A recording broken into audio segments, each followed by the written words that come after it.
Hey guys, today we're taking a look at the new McFarlane DC Multiverse Collector Edition Simon Baz Green Lantern. Let's get a better look at that packaging, shall we? And here we have the packaging up close. Here we of course have up at the top the window right there, displaying the figure and its contents. On the side you of course have the McFarlane Collector Edition in the silver trim, which I'm not a huge fan of because it makes everything very hard to see. I prefer the white more than the silver trim. I don't like that that's how they're differentiating the different lines. At the bottom here, you of course have the DC Multiverse logo with the Green Lantern nameplate down there. On the side of the packaging, you of course have another Green Lantern nameplate. You have a DC Multiverse logo up at the top. The number of the figure, which is number 26 in the collector edition line there. And on the back you have this great looking art piece of Simon Baz as Green Lantern there from Green Lanterns up at the top there. Of course, at the bottom you of course have ads for McFarlane Toys social medias. Of course, follow them on Facebook, Twitter, and Instagram. Very good resources if you're a collector for the line and you need updates on like pre-orders and stuff like that, because some of these figures can sell out pretty quick, so I'd highly recommend seeing when those get up. On the other side, you of course have the McFarlane Collector Edition. Again, up there, you have the Green Lantern from Green Lanterns right there. You have the DC Multiverse logo up at the top. You have the 26 down at the bottom, the McFarlane Toys logo down there. On the bottom, you of course have the Green Lantern legalese right there with the Simon Baz barcode for all you barcode hunters out there. But alright guys, let's get this dude out of the packaging. And alright guys, here we have Simon Baz out of the packaging here. And before we take a look at the character himself, we're of course going to take a look at the other contents, which I've got to do it. I've got to do it, guys. You know I got to. As much as I don't like doing it, I've got to do it. He comes with the DC hockey puck here with the white DC logo up there with the one peg right there. Nothing really on the back there. And then he also comes with a card, which has the McFarlane Collector Edition down there. We know how much I hate this right there, covering up this nice collector, nice art right there. And then also on the back of the packaging, you have a bio. Back of the card has a bio on Mr. Baz here. And of course, since Simon Baz was created in and around 2011, I want to say, at least from what I remember at that time, I was a very young kid at the time. We were just getting out of the systemically forced hate upon Muslim people. And according to what I've read a lot about Simon Baz, that's been a core of his character, is that through him, they were trying to show a lot of what Muslim people have endured since 9/11, and again, their kind of systemic oppression in that way, going back as far as the W. Bush administration. So yeah, he's basically he's the Muslim Green Lantern. I mean, obviously, because I believe that's why he wears the mask, if I am accurate in my assumption. He also has, as we'll get into the actual detail segment, he does have some Arabic on his forearm. It's a tattoo. But for getting back to the figure, he has some unique accessories. Two of them are actually on him, as you can see right there. But up first, he has this spike drill thing that basically works the same as that fist you've got there. You just place it on the actual fist. Even though I don't think it works as well, it's still a unique accessory. And I love getting more Green Lantern constructs, so this is always a plus for me. And then he also comes with a battery, which is different than the other batteries we've seen. Parallax came with a different battery than this, as well as Kyle. Kyle's is different. So I like that all the different batteries are, in fact, different. And the fact that it's obvious which spout he uses the charge in. I really like that. But that's the battery for Simon. And then you, of course, have the other two accessories he comes with, which is this mechanical bracer here, which looks pretty cool. I like this a lot. You can use this on any Green Lantern, really, because I'm going to see if it works on Kyle later on. Hopefully it does, because I'd love to interchange these and not just have Kyle stuck with that Buster Sword for a long time. But really cool bracer there. And then he also comes with a hammer, which looks very nice. I am very saddened, though, that there is no Green Lantern logo on these, because that's one thing I like about the constructs is when they incorporate the actual Green Lantern logo into it, like with Hal's boxing glove. There is a Green Lantern logo on that actual boxing glove.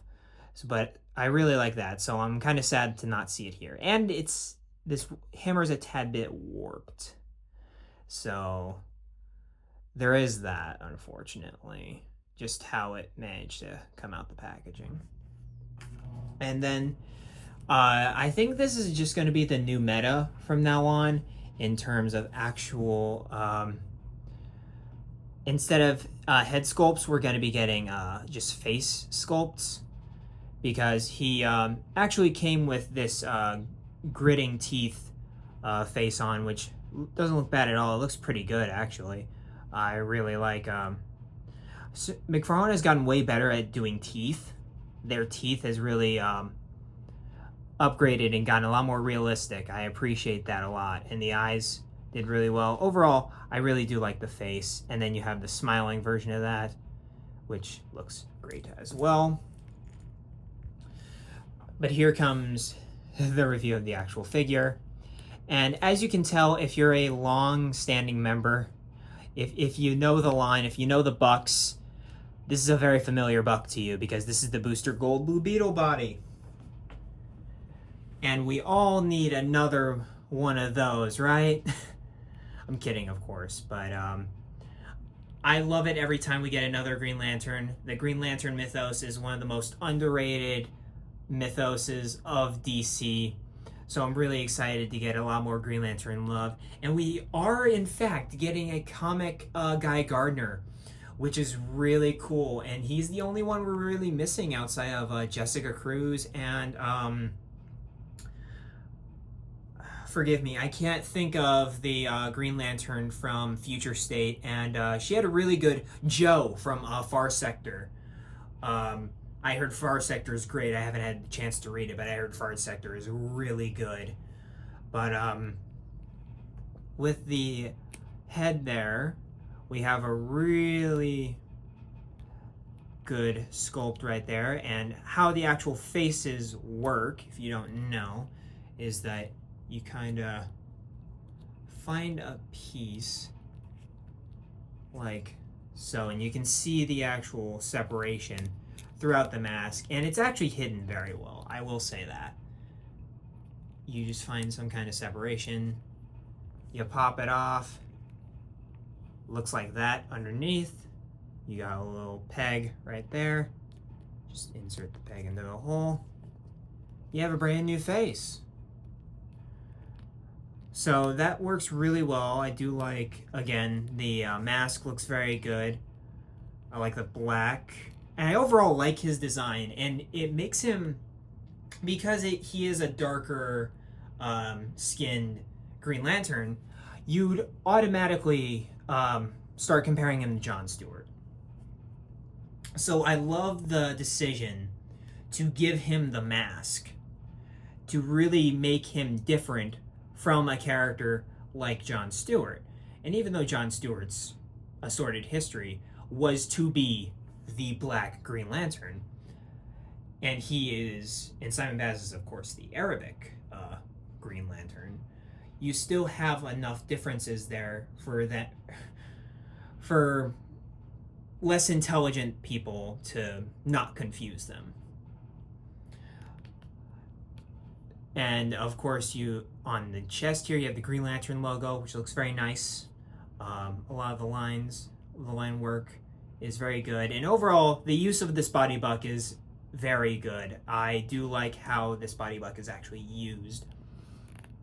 And then, like I said earlier, you have that Arabic tattoo on his forearm there with the sleeves that are just painted on. I wish they weren't, but you gotta reuse a buck sometimes, and that's how they want to do it. Then you have the Green Lantern ring right there. Let's see if we can get a close-up on that. You can see the Green Lantern logo in the ring, which is what I always like, and then the fingerless gloves, which again, very nice. And then just black pants all the way down to the bottom with the green boots. And a nice shade of green overall for like the main green. I really do like that. I really like the shade of green they went with this figure with the lighter green outlines. I think the outfit, it really ties the outfit together. But in terms of articulation, he can move his head up, move his head down, he can rotate a full 360. He can tilt his head back and forth like so. Standard double wall peg stuff with the actual head.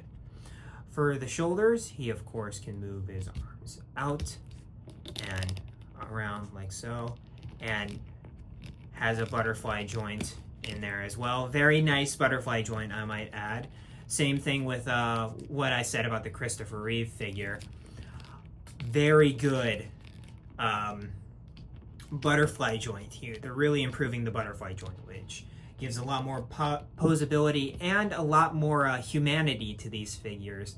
You can really do a lot to give a sense of mood to the displays you're working on.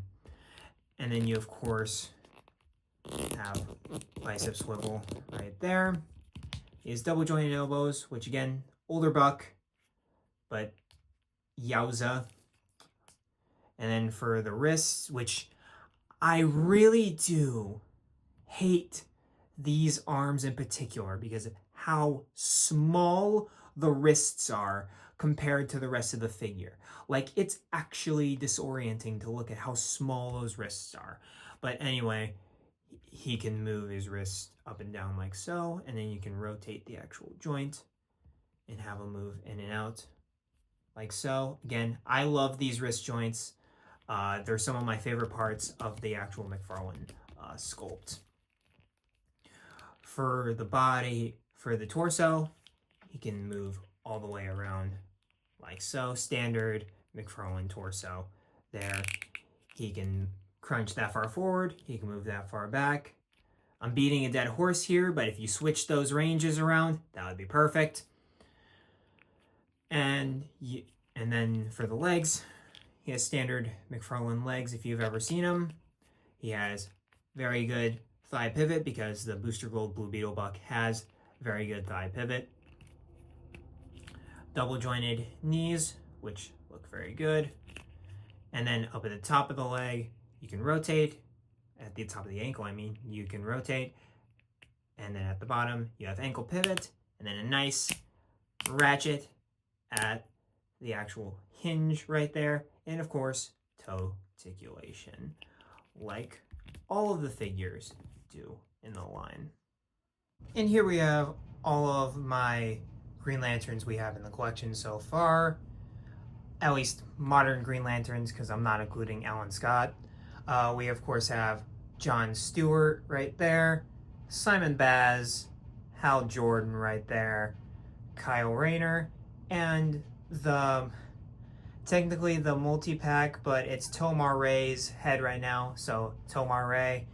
I think all of these look pretty solid together outside of obvious. I need to get a hold of the 2-pack with Kyle and Kilowog. That would really make a lot of these Green Lanterns go well together because it's all of these kind of more emerald kind of green and then it's just lime green. Well, besides that, all the body types and sculpts do look very in tune with each other. And here we have the most recent Green Lantern to be included in the line with Simon Baz here with the original Green Lantern, Alan Scott right there. And I'd say the Green Lantern design has changed just a little bit. But I still think the design overall, they work very well off each other despite what Alan's wearing. Here we have Simon compared to a lot of the Lantern villains here. We, of course, have the Build-A-Figure Atrocitus there. We have the DC Universe Classics Dexstar right there, which I got from Kokomo Toys down in Kokomo, Indiana. I love this figure. It gives him so much dimension to Atrocitus there. But to show the scale and how tall Simon Baz is compared to a cat. And then you, of course, have our new Simon Baz right there. You have Necron up at the top there. Show how tall he is compared to Necron.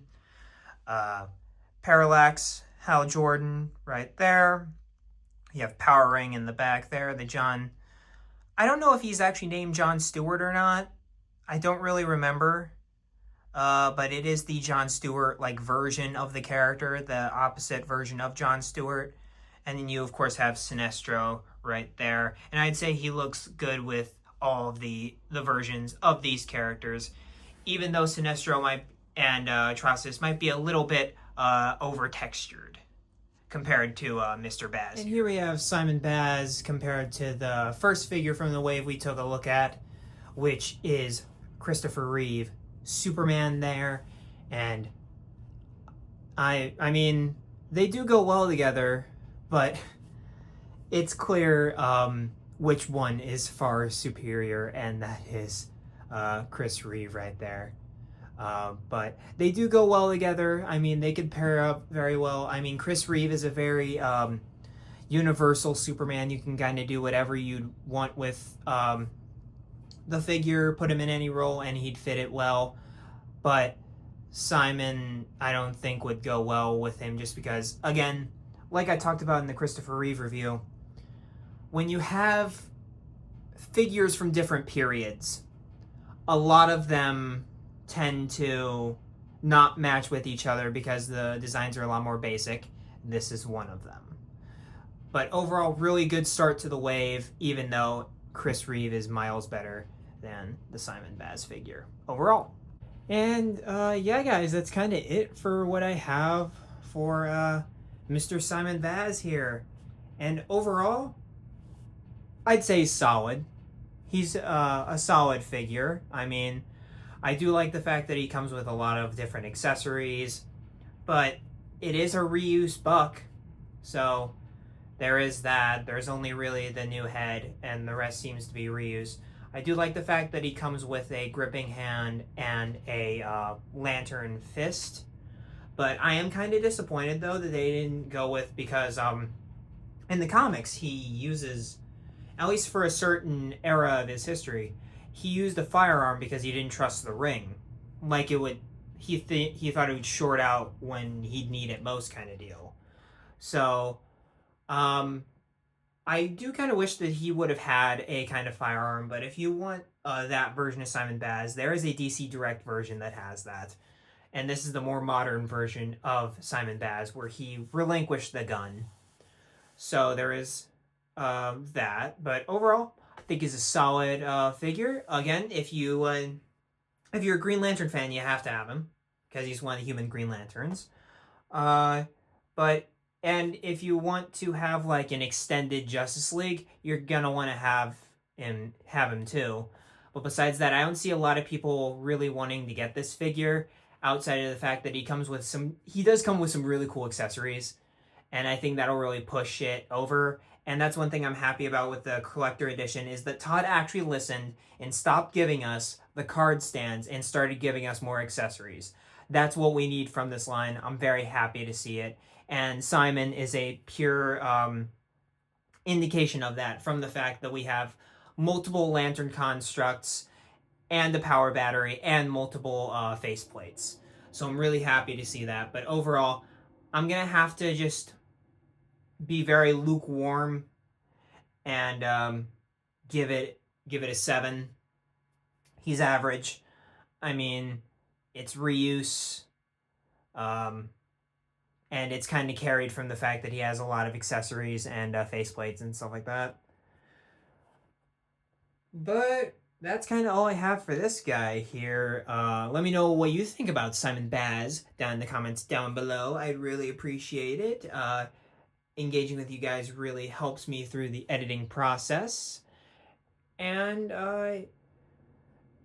that's really all I've got. I will see you guys in the next video. And of course, keep collecting, be kind and courteous. And yeah, see ya.